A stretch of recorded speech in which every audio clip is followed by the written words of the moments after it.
not it's not his forte compared to other parts of his game, but he's still extremely strong, of course, in all facets. And suddenly that a-pawn is marching. Abdusattorov fighting for his life. The evaluation bar reacts. I think all he needs to do is add his king into the equation. As soon as he advances the white king, there we go. This should be it should be curtains. Black is paralyzed. Wow. Yeah, this is just all she wrote. Heartbreak for Abdusattorov, understanding that his tournament is close to being dust in terms of winning it and retaining his title. This was a must. At least he couldn't. Of course, he probably didn't expect Magnus to lose, but a loss ends it. A draw kept him in it. And now he understands against somebody as strong as Vidit. King g4, king g6. Nice technique. The knight is forced to stay with the a-pawn. You can waste tempi. The raise of an eyebrow there by Abdusattorov. Okay, the knight comes back to c6. Now you can just press a6. Absolutely no reason why you wouldn't push the a-pawn here. Vidit does. Yeah. And d3. I was taught, Lawrence, when I was young, that if you're wondering how to evaluate knight endgames, you just imagine the knight's off the board and you ask yourself, what would happen if it was just a pure king and pawn endgame? Pure king and pawn endgame, of course, white is winning. That white a-pawn would go forward and promote. And in reality, the two knights just cancel each other out, right? White's knight is stuck blocking the black d-pawn. Black's knight is stopped blocking the white a-pawn. And therefore, white's extra pawn on the other flank, the g-pawn wins. So I think that's just a good way to evaluate knight endgames. In this case, Vidit can just slowly head with his king towards the queen side. There we go.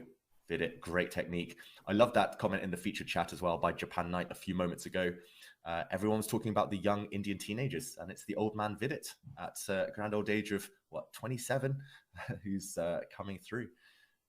Yeah, I mean, phenomenal player, of course, one of the best opening theoreticians in the world, and I think he's going to get the win. Abdusattorov is just powerless now. One final trick in the position might be that Vidit can't actually capture Black's pawn, because knight b4 check would happen, for example, after king g6. But I think he has a plan here, Lawrence. If king g6, knight e5 check, deflecting away Black's knight and promoting the white a-pawn. Okay, the black king goes back, but where's that king going? This is the trick that Vidit had set up. And knight e5 anyway by Vidit, locking down the black knight. And we see a handshake. Vidit takes the win. Abdusattorov shaking his head. Press too hard. Yeah, Abdusattorov pressing too hard. Gutted. Abdusattorov head in hands. Devastating result for the young Uzbek superstar.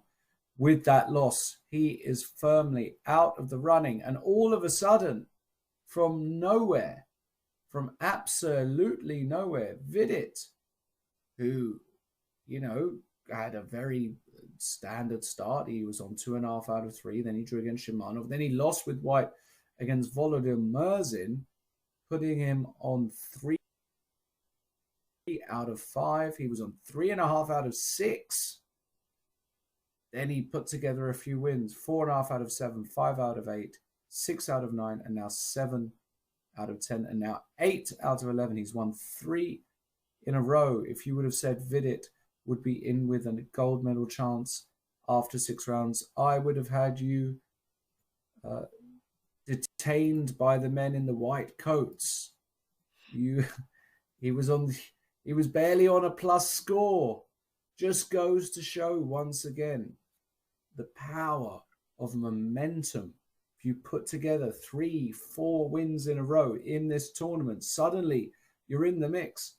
Vidit can actually win the whole thing and there are lots of calculations